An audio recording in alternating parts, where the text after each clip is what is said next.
어제 2시간 동안에 욥기의 특별집회 강해 차료 앞부분을 나눴었는데 사토리까지 했죠. 욥이 동방 사람 중에서 가장 훌륭한 자라고 하는 말씀이 나왔었어요. 욥이라는 사람은 동방 사람이죠. 약속의 마태복음에 보면 예수님 탄생할 때 동방 박사들 얘기가 나오죠. 그 동방 박사의 동방 사람 중에 가장 훌륭한 자라 이렇게 번역을 했지만 실제로는 동방 사람인데 동방 박사다 이거예요. 결정 같은 거 볼 줄도 알고 뭐 다 해박한 그 다방면의 지식을 갖춘 사람들인 거죠. 욥과 세 친구들은 이제 그런 인물들이에요. 그걸 염두에 두시고 그런데 동방 사람들이라고 하는 것은 어제는 주로 에덴 동산에서 아담과 카인을 쫓아내니까 동쪽으로 갔다고 돼 있죠. 거기에서부터 시작이 돼서 동쪽으로 간 거는 빛을 찾아갔다 이거예요. 햇빛으로 이제 상징인데 하나님을 믿는 사람들은 모두 다 세상의 빛을 추구한다는 걸 알 수가 있어요. 이제 교계에서 강론할 때 보면 다 믿는 신자들 보고 세상에 빛이 되고 소금이 되어라 다 이러잖아요.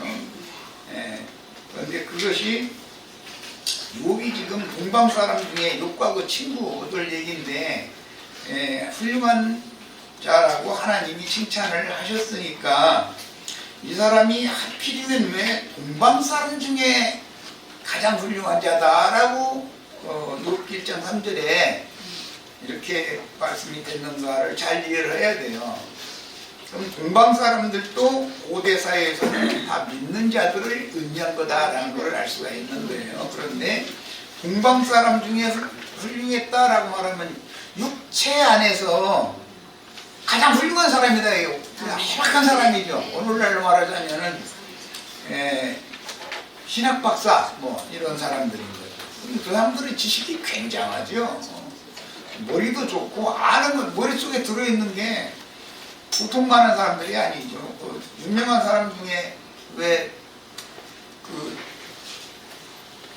중국어도 잘하고 영어도 잘하고 도울이라고 하는 사람 나와서 뭐 이런저런 얘기 자기 신학했다 이렇게 하면서 성경 해석하는 거 강론하는 거 들어보셨죠? 그런 사람이다 이거예요. 아주 모르는 것도 만물 박사예요. 그러니까 얼마나 지식이 많은지 몰라. 그런 사람들이 그러면 아브라함의 거처 아브라함, 이삭, 야곱의 12 자손들의 그 인간적인 세상 지혜나 지식으로는 이 사람들을 따라갈 수 없는 거예요. 그게 무기다는 거예요. 우리 형제 자매님들이 아무리 가르침을 받아도 세속 교계의 동방 사람들 중에서 가장 훌륭한 사람인 대표적으로 자면 바울이 된 사울과 같은 사람인데 성경에 대해서는 아주 가말리엘 신학을 한 사람이니까 그 당대의 최고의 신학을 한 사람이고 오늘날로 말하자면 칼빈 신학 한 사람들인 거죠. 이제 말하자면 그런 사람들 중에서도 욥이라는 사람이 가장 뛰어난 사람이었다. 이제 정확하게 우리가 이해를 할 거는 욥기를 지금 요약해서 이해를 시키느라고 이 말씀을 지금 나누는 중이니까 고린도전서에 보면 세상 지혜와 세상 지식이 하나님의 참 지혜와 참 지식을 훨씬 능가하는 것처럼 보이지만 하나님의 참 지혜와 참 지식을 따라가들 못한다는 거예요. 그런데 욥과 그 친구는 하나님의 지식을 능가하는 거예요. 지금 볼 때 얼마나 말하는 소리 들어보면은 그 유창한 언어를 사용하잖아요. 욥기는 유식한 사람이 아니면 읽어도 이 단어마다 다 뭐 웬만한 사람은 이게 무슨 소리인지 알 수가 없게 돼 있어요. 얼마나 유식한 말만 하는지. 그러다 보니까 그런 같은 신앙의 계보에 있는 기독교계는 욥이라는 사람이 동방사의 의인이라고 해놨지 않냐, 가장 훌륭한 사람이라고 해놨지 않냐. 그러니까 욥이 어떤 사람인데 막 해가면서 욥을 칭찬하고 다 이러잖아요. 인내심을 길러야 된다 해가면서 욥의 인내를 다 배워라 막 이게 성경에 또 나오니까 또. 그런데 사람들이 너무 성경의 의미를 말하고자 하는 의도를 오해하고 있는 거예요 지금. 그래서 이걸 바로잡을 필요가 있어서 특별집회를 하는 겁니다. 창세기 16장부터 이제 읽어나갈 겁니다. 10절로 12절. 여호와의 사자가 또 그에게 이르되 내가 네 실을 크게 번성하여 그 수가 많아 셀 수 없게 하리라. 여호와의 사자가 또 그에게 이르되, 이 그에게라는 건 누구 보고? 하갈 하는 말이에요. 네가 임신하였은즉 아들을 낳으리니 그 이름을 이스마엘이라 라고 태중에 있는 하갈의 아들 이스마엘을 이름을 아직 태어나지도 않았는데 이름을 지어줬어요. 예수라고 이름 지은 것도 하나님이 태중에 있어 이미 이름 지어줬죠. 예, 그런 것과 다 비슷하단 말이에요. 모든 게.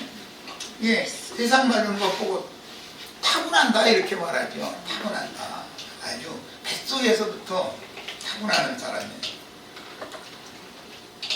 이는 여호와께서 네 고통을 들으셨습니다 라는 말은 광야로 쫓겨난 이스마엘의 엄마 하갈이기 때문에 광야 생활이라는 게 그 고통인 것이죠. 그리고 아기를 이제 모처럼 뵀으니까 아브람도 자꾸 안방으로 안 가고 사람체로 자꾸 들어오고 그랬을 거 아니에요. 그러니까 뭐 자기 세상 만난 거지 뭐. 그러고 사라가 뭐라고 해도 이제는 눈 하나 꼼짝 안 해. 왜? 내 뱃속에 애기 있는데 지금 주인 아들이 당신은 애도 못 낳는 늙은이잖아. 난 내 뱃속에 이 집에 주인의 애기가 들었는데 뭐 어디 감히 나라고 나한테 이래 이런다는 거예요. 이제 그게 몸은 현재는 사랑체에 있지만 벌써 그 사람 뭘 생각하냐면 안방에 언제 들어가느냐 이게 신앙 문제예요 지금. 그러니 사라가 얼마나 애가 타겠어요. 그러니까 남편한테 막 투정을 하는 거잖아요. 내가 내 종 당신한테 줬더니 그년이 말을 안 듣고 이거 하는 짓거리가 이상하다 생각하면서. 그러니까 아니 이건 내가 달라고 온 것도 아니고 아브람 얘기요. 당신이 들어가라 내가 후방에 들어갔던 곳이고.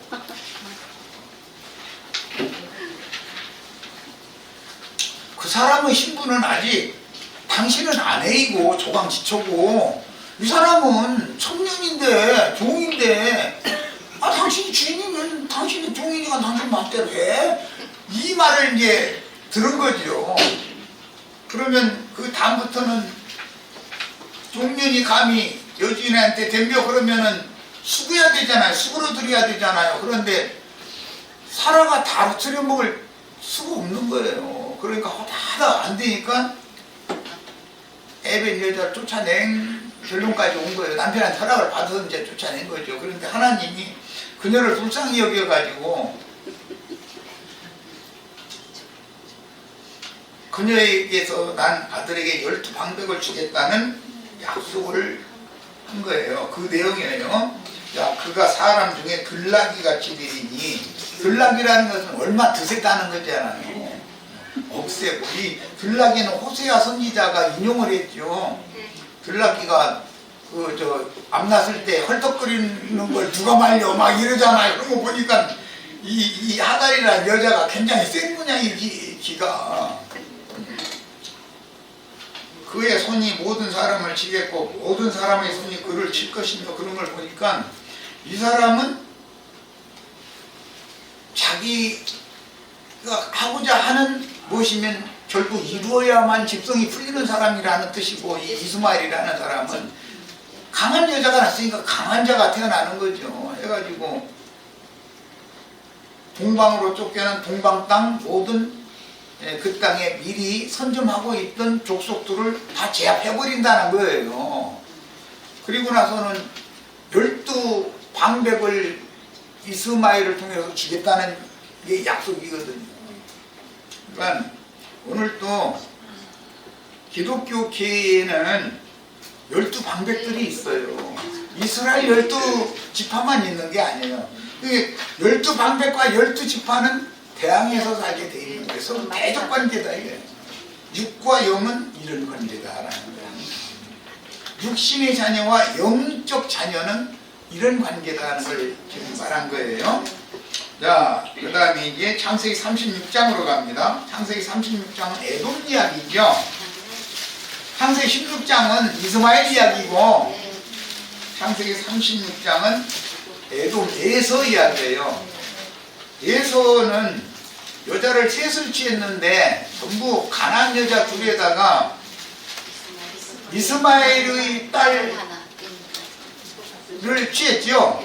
그러니까 전부 육적인 믿음의 계보가 육으로, 아버지만 육이 아니라 어머니도 육이다 이거예요. 전부 그 계보가 있다 이거예요. 그 얘기예요. 창세기 36장 6절로 18절을 같이 봅니다. 에서가 자기 아내들과 자기 자녀들과 자기 집의 모든 사람과 자기 가축과 자기 모든 짐승과 자기가 가나안 땅에서 본 모든 재물을 이끌고 그의 동생 야곱을 떠나 다른 곳으로 갔으니, 육과 영은 한 집에서 기업을 함께 나눌 수 없죠. 부딪히게 돼 있죠. 목사님들이 예를 들어서 회개하고 돌이킨 적도 없이 욥이나 욥의 친구들과 같은 상태로 교회 안에 들어와도 해결하들 못하죠. 그 사람이 나가든지 우리가 나가든지 어차피 헤어져야 돼. 그런 얘기예요. 두 사람의 소유가 풍부하여 함께 거주할 수 없으니더라. 그런 걸 보니까 전도를 많이 하면 육에 속한 사람이 들어오게 돼 있다는 걸 알 수 있죠. 예루살렘 교회가 민원이가 수만 명이고 야고보가 왕노릇 할 수 있게 만들어진 배경이 뭐냐? 아니 한 번 전도를 했더니 베드로가 3,000명, 한 번 더 하니까 5,000명 하니까 그냥 막 기하급수적으로 숫자가 드러나는 거예요. 그러니까 마가 요한의 어머니 마리아의 다락방에 모이는 120명은 아이고 저것들 너희는 뭐 말씀 전한다 그러면 영적인 말씀이다 그러면은 몇 명이나 모여? 이거 물어보죠. 그래요. 잠시 얘기해요. 저희는 수만 명 모이니까 자신 있다 이거죠. 우리 120명 모여 이랬다가 이게 이래요. 우리는 120명도 안 되니 이거 참. 소유가 풍부하다는 건 그때 당시에는 우양 때가 이게 본선을 많이 했다는 말로서 실제로는 전도가 잘 됐다는 뜻이에요. 이게 그들이 거주하는 땅이 그들이 가축으로 말미암아 우양 때가 너무 많다 보니까 땅은 좋고 어떻게 용납이 안 되는 거예요. 그래서 이제 예수님이 이런 걸 염두에 두고 그 땅을 개가는 밭이 4밭이 있는데 3밭은 없을 땅이고 좋은 밭은 한 밭밖에 없는 거예요. 그러니까 4대1로 인수가 적은 것은 위로받자 하는 얘기지만 인수가 많이 모일 수 없는 거죠. 좋은 밭은 하나밖에 없는 거니까 4밭 중에 숫자적으로 봐도 그런 거죠. 그런데 그들은 세일산에 거주하게 됐어요. 이에 에서 곧 에돔이라는 건 아담이라는 그 발음을 에돔이라고 한 것이기 때문에 이건 흙이라는 뜻이에요.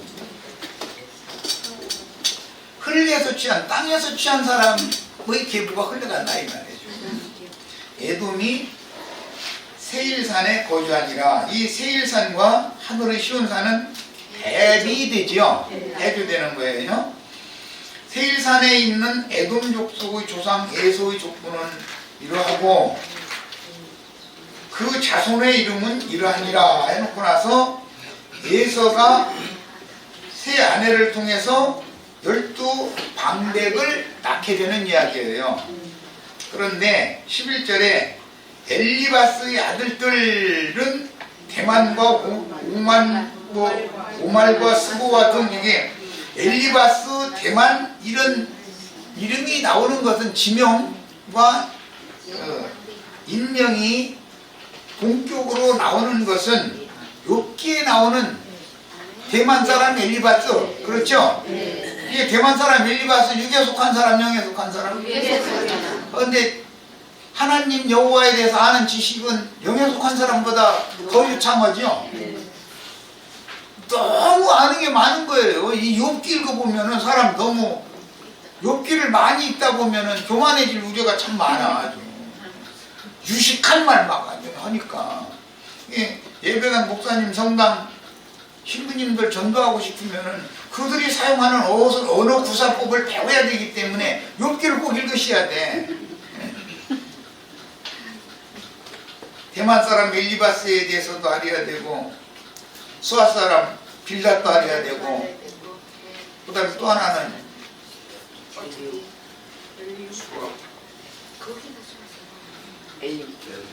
아니 엘리는 지금 이거 아니고 소발이 어디 사람이더라? 욥기 가르친다고 이러고 앉았으면 소발이 어디 사람인지 생각이 안 나. 소발은 저기 라마 사람. 라마 사람 맞아. 라마 사람 소발이에요. 그런데 그 이름들이 이스마엘의 12방백이나 에서의 12방백 중에 다 들어가는 이름들이에요. 거기서 나오는 이름이요. 그러니까 욥기를 읽으려면 기본적으로는 이스마엘 자손 아니면 에돔 자손이다라는 걸 알아야 된단 말이에요. 다 그 사람들이 영적 자손들을 대항해서 맞은편에서 사는, 그런데 그들은 자신들이 빛 가운데 빛의 자녀라고 생각하지 어둠의 자녀라고 생각 않죠? 누가복음 16장에 보면 이 세대의 아들들과 빛의 자녀들이 비교가 되죠.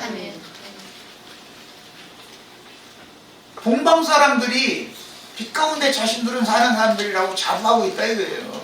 그런데 이 세대의 아들들이라고 하는 주님의 제자들은 갈릴리 출신들, 생선장수들이니 뭐 몸에서 비린내 풍기는 사람 좋아 않거든. 생선 비린내 풍기는 사람은. 이 동방의 고상한 이런 사람들이 그냥 당할 수 없는 거예요. 그런데 예수님이 이 세대의 아들들이 얼마나 지혜로운지 빛의 자녀들보다 더 지혜롭다 그래가면서 이 세대의 아들들은 탕감해주는 말씀을 전하지요. 빛의 아들들은 짐을 올려놓는 말씀을 전하지요. 그렇죠? 이거 해라 저거 해라 저거 해라 이거 해라, 오늘은 이거 해라 내일은 저거 해라, 날마다 그냥 율법 교훈을 자꾸 가르치는 사람들은 자칭 빛의 아들들이 하는 짓이다 이거예요. 유대교 지도자들, 육에 속한 사람들이다 이거예요. 그런데 주님이 말씀하시는 이 세대의 아들들이라고 했던 갈릴리 어부 출신들은 그 사람들 앞에다 갖다 놓으면 주소리도 무려. 뭐 그 사람들 말도 못 알아들 정도인데 뭐 어휘도 그렇고 용어가 그렇고 따라가들 못해. 그런데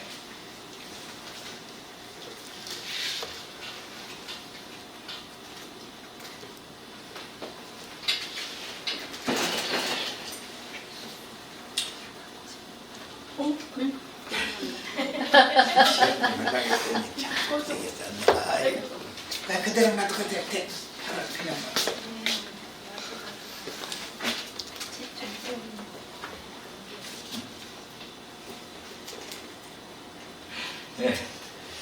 네. 이런 것은 오늘날 교계의 상황도 똑같다. 오늘날의 교계 상황도 똑같아요. 그래서 우리들은 이 욥기를 오해해서 읽는 경향이 너무 많은데 읽기가 말하고자 하는 의중을 알고 읽어야 된다는 말이에요. 그래서 특별집회를 하는 거예요. 이런 기본 개념이 되어 있지 않은 상태에서 욥기를 읽으면은 괜히 쓸데없이 교만해져가지고 유식한 채 하느라고 말도 같잖아 소리 씌우려야 되는데 또 그 사람들 유식한 소리 하는 소리 들어보면 배울 점도 많죠. 제일 그 사람들은 입에 붙은 게 뭐냐면 쪽쪽 하는 거예요. 신학적으로 또 뭔 쪽, 전부 다 무슨 쪽이요? 쪽쪽. 근데 뭐 베드로와 그 다른 제자들은 쪽쪽 할 것이 없잖아. 왜 생선 쪽 오면 그뭐 말이나 돼 그거는. 사람들이 너희 아이고 본래 무식한 것들이라 무식한 소리만 하나 잃어버리지. 기다고 들으려고 하는 말이에요 이게. 그래서 이 싸움이 이게 보통 싸움이 아니다. 지금 기본적인 이치를 아셔야 되겠어요. 자, 이게 누가복음 15장 11절에서부터 본인의 성경책으로 이것을 읽겠습니다. 17절까지. 나는 너무 페이지 늘리지 않으려고 그냥 중간에서만 인용을 했는데 누가복음 15장 11절에서 다 같이 읽습니다.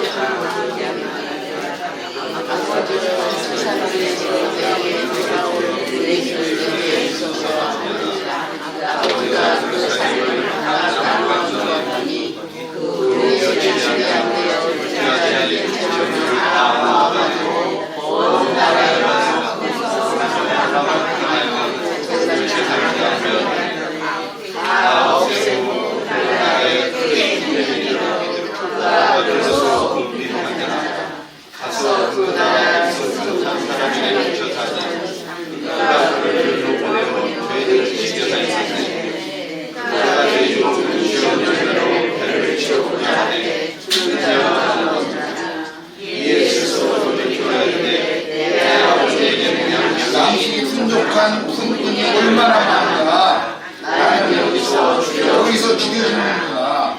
내가 아버지께가 하신 일을 아버지 내가 하늘과 아버지께 죄를 지었사오니 지금부터는 아버지의 아들이라 감당하니 이르리이다. 나를 풍부에 하소서리라 하고 이에 일어나서 아버지께로 돌아가니라.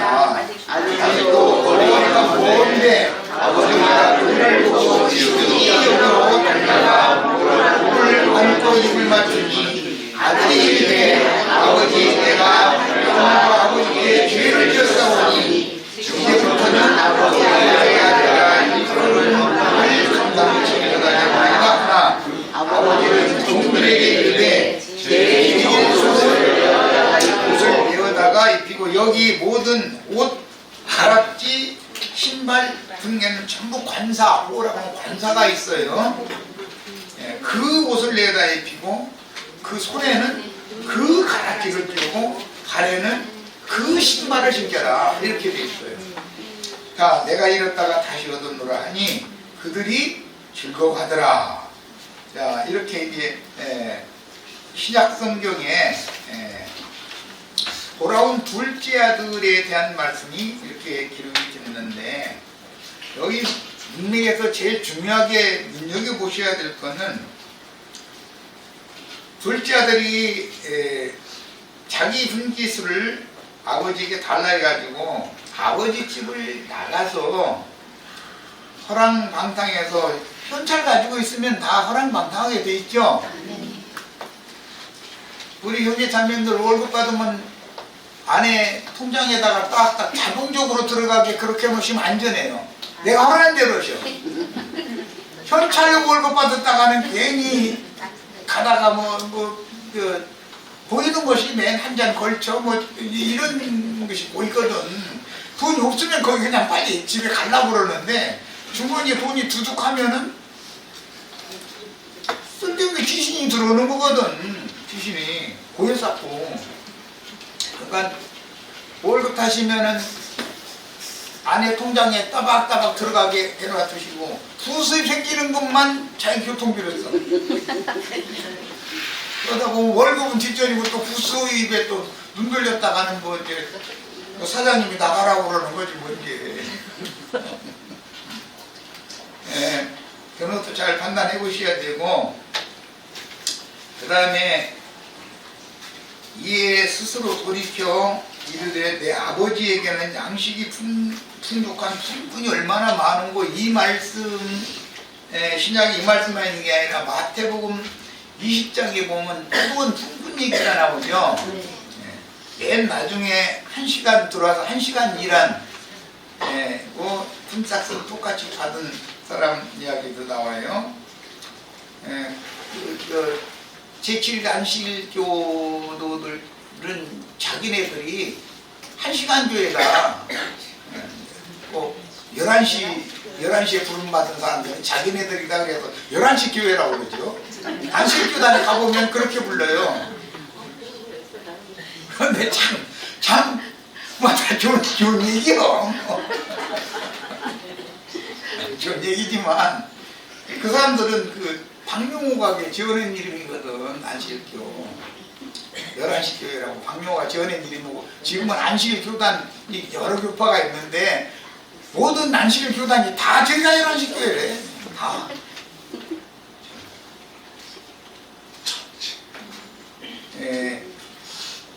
지금 이 둘째 아들은 돼지 치는 자들한테 가서 먹고 살 길이 막막하다 보니까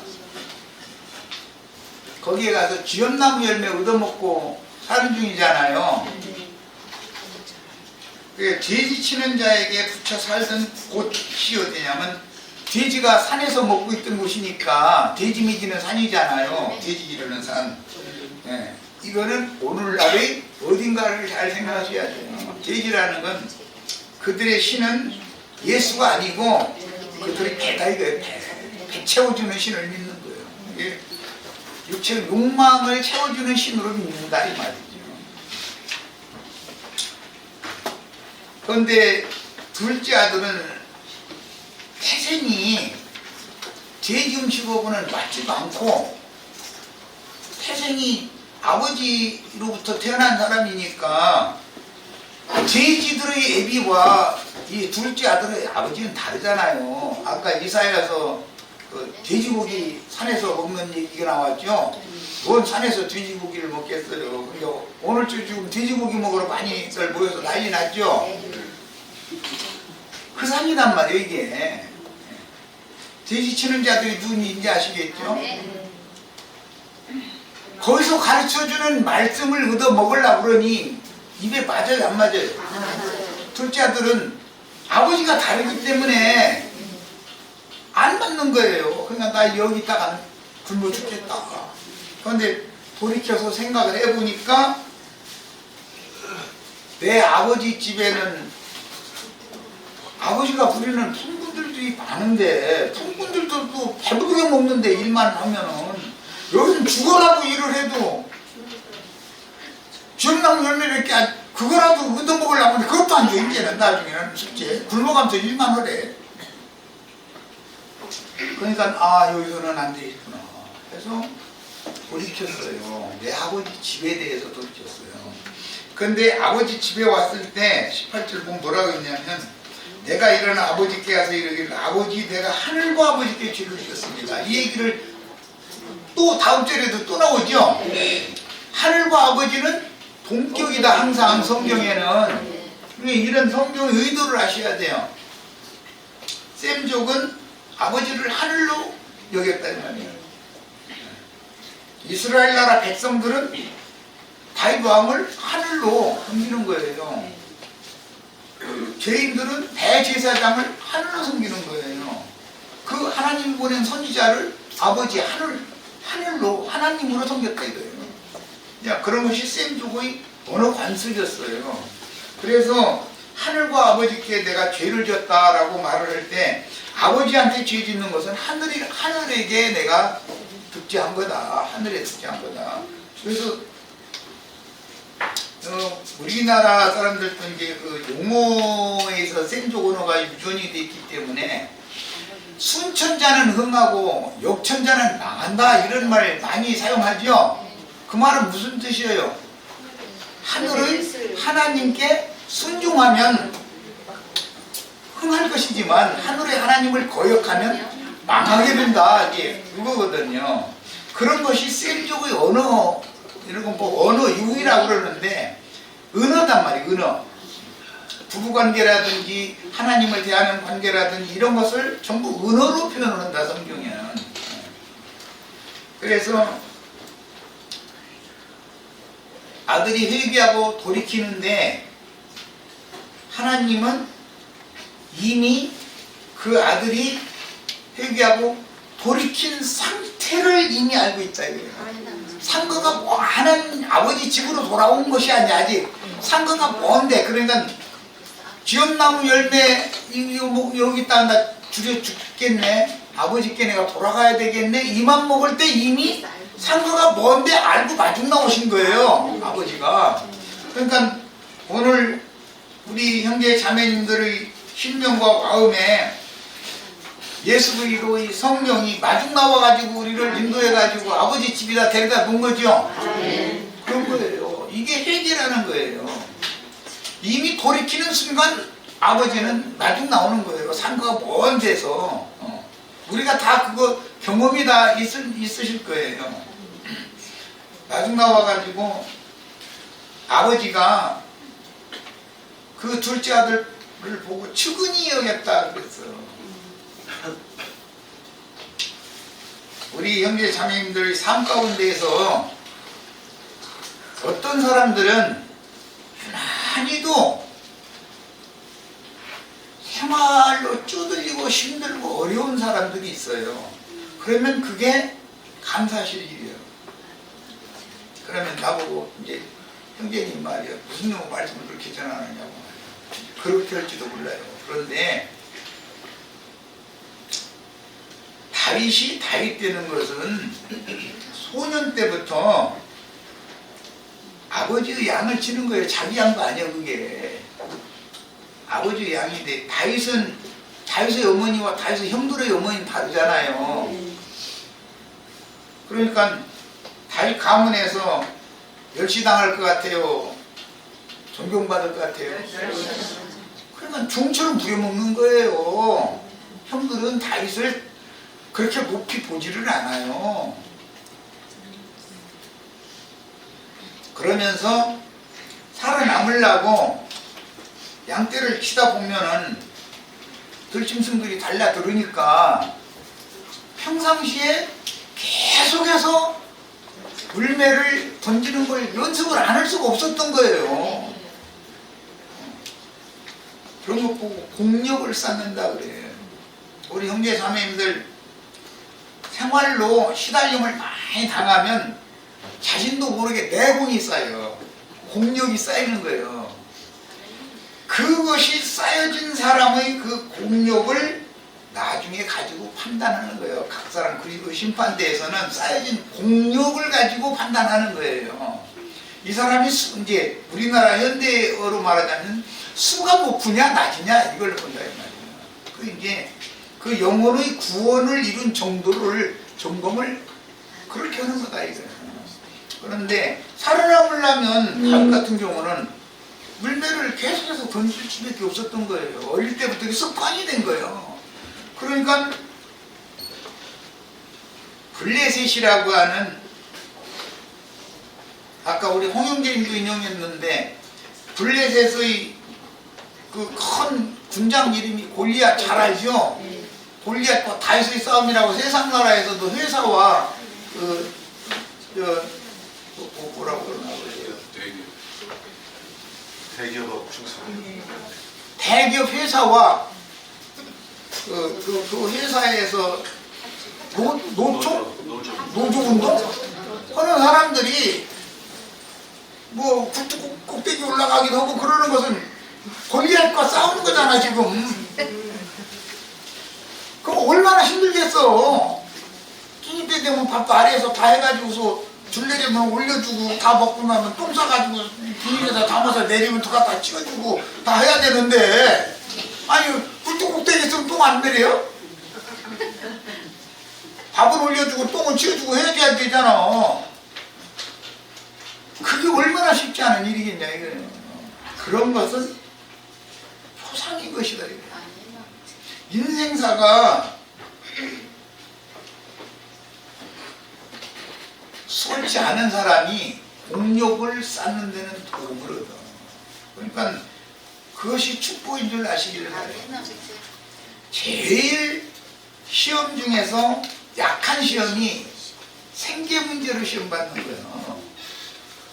그것보다도 더 쉬운 시험을 달라고 이거는 걷어가시고 내가 감당할 수 있는 걸 보내주세요. 지금 감당해. 너 내가 다른 거 줬다가 너 감당할지도 무려. 이렇게 말씀하시면 얼마나 냉정해요 하나님이. 그런데 이런 걸 우리는 배워야 된다 이거예요. 지금 우리가 욥기의 말씀을 다루는 것은 욥기의 말씀을 다루는 것은 제일 중요한 게 욥의 이거 인내를 배우는 것 때문에 욥기의 말씀을 다루는 건데 욥이 그런 사람으로서 하나님의 제사장으로 기름을 받는 과정이 쉬웠겠냐 이 말이에요. 우리도 주님께서 우리를 향하신 선하신 뜻을 품고 있는 것이 있기 때문에 내가 현재 당하고 있는 시험이 제일 쉬운 시험이다라는 걸 생각하셔야 돼요.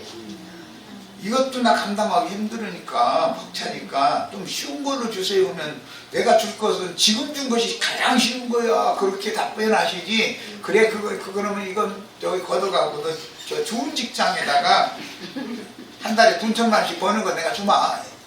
그렇게만 응답하시면 그냥 얼마나 좋겠어.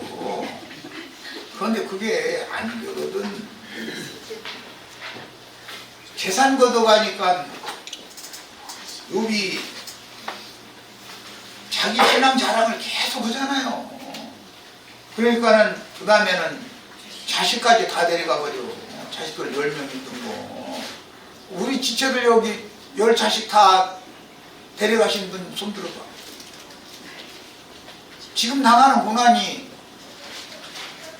그게 우리 멀쩡한 생태 같은 자식 데려가 버리면은 여기 올 사람은 아마 별로 없어. 나 같아도 안 와. 승진해서. 세월호 사건 또 한 번 우리들이 당했다 그러면은 나도 광화문에 천막치고 가서 이거 말이야. 왜 이 국가라고 하는 국가가 내 자식도 지켜주지 못한다면 이 나라가 무슨 필요가 있냐. 이 나라에다 내가 왜 세금 내야 되고 이 나라 법을 지켜야 되고 왜 하냐. 난 그런 필요 없다 이제. 이렇게 나 같아도 그래. 나 같아도. 그런데 그런 것을 모르는 사람들은 시체 장사해 먹느니 뭐는 해가면서 딴소리 한단 말이야. 죄가 안 당했으니까. 지 자식 죽었어도 그럴 것 같아? 왜 시체 장사하느냐고 이런 소리가 나와요? 그게 감히? 지 새끼는 안 죽었거든. 그러니까 그런 소리가 나오는 거예요. 그래서 우리 지체들은 교회 중에 어떤 지체가 힘든 난관이 끊임없이 연거푸고 그럴 때는 하나님의 전능한 손을 믿고 기도하셔야 돼. 주님 할 수만 있으면 이 시험을 좀 기간을 단축시켜 주세요 라고 기도는 할 수 있지만 지금 저 지체가 이렇게 힘드는 거는 좋은 걸로 바꿔주세요 했다가는 큰일 나. 지금 내가 쭉 설명했어요. 먹고 사는 것 때문에 고난받는 거는 누구나 다 당하는 거예요. 그거 안 당하는 사람이 몇이나 돼요. 물론 안 당하고 예수도 잘 믿고 그럼 최고로 좋지. 근데 그렇게 최고로 준 그게 많지가 않은 것이거든. 고린도전서에 보면 그 얘기가 나와 있어요. 구한 자가 없다고 돼 있는 건 아니에요. 학문이 많은 자가 없다고 돼 있는 게 아니야. 적다 수가. 그런 사람. 그래요. 그런데 그 적은 수에 꼭 내가 껴야만 되느냐, 그렇지는 않고 공력을 가지고 마지막 판단을 하실 때를 생각을 해야 되는 거예요. 이 생에서 두 가지가 다 받아서 부족함이 없이 되면은 사람이라는 것은 언제 하나님을 배반하고 돌아서서 발로 뒷발질을 하느냐면은 모든 것이 여유롭고 풍족할 때, 항상 사람의 마음이라는 건 그런 거예요. 하나님이 이걸 너무 잘 아셔요. 우리들은 인생사가 고달프고 힘들어할 때 그것이 내 자식을 거둬가거나 내 몸에 병이 와가지고 넌 죽는다, 꼭 죽을 수밖에 없다, 누구도 너 못 살린다, 이렇게 하거나 그런 경우가 아니면 군말 없이 다 연단을 감사함으로 받는 그런 축복이 있기를 바래요. 욥기에서는 이게 제일 중요해요. 욥의 연단을 배우라는 거잖아요. 욥이 그 연단을 받는 과정에서 정금과 같은 믿음으로 나왔단 말이에요. 욥기에 나오는 말이에요. 계시록은 전부 거룩한 성 세루살렘은 정금으로 돼 있죠. 그것은 욥의 심령과 마음 상태가 신성으로 충만한 사람이 되었고 예수님의 품성 인격과 같은 사람이 됐다라는 말이잖아요. 그래야 이것이 상인 거예요. 지금 현세에서 모든 것이 다 잘 되는 것만 추구한다면 그건 세상 교회 가셔야 돼요. 그러면 여기 오시면은 세상에서 잘 되는 것을 볼 필요가 있지 않아요. 세상에서 연단과 시험이 많을지라도 욥의 시험이라는 것은 100번 연단 받은 거잖아. 정금이라는 것은 금광석을 100번 불 속에다 넣고 수출해내가지고 물 속에다 넣고 다시 불 속에다 넣고 또 녹아내리게 만든 다음에 물 속에다 넣고 이런 것을 100번을 넣은 거 보고 정금이라고 그러는 거예요. 그러니까 우리 형제 자매님들은 욥기의 말씀을 나눌 때 기본적으로 하나님의 이런 선한 행사와 선에 대해서 눈이 다 열리셔서 다윗이 나중에 이스라엘의 왕이 된 데는 멸시받는 다윗이 아버지의 의향을 치면서 들짐승들을 쫓아내느라고 물매를 던지는 것이 계속 훈련을 했기 때문에 골리앗과 맞붙었을 때도 나 장검으로 뭐 활로 너한테 나간다 이런 게 없어요. 물맷돌 가지고 물매 가지고서 나가서 미간을 이마를 정통으로 꿰뚫었다는 거예요. 그건 무슨 뜻이에요? 주의 성령의 말씀으로 물매와 물맷돌이요 그걸 던지는 거예요. 던지는데 육의 생각을 박살낸다 이 말이잖아. 그냥 골리앗이 블레셋 족속이 거기에서 이스라엘에 항복하게 된 거잖아요.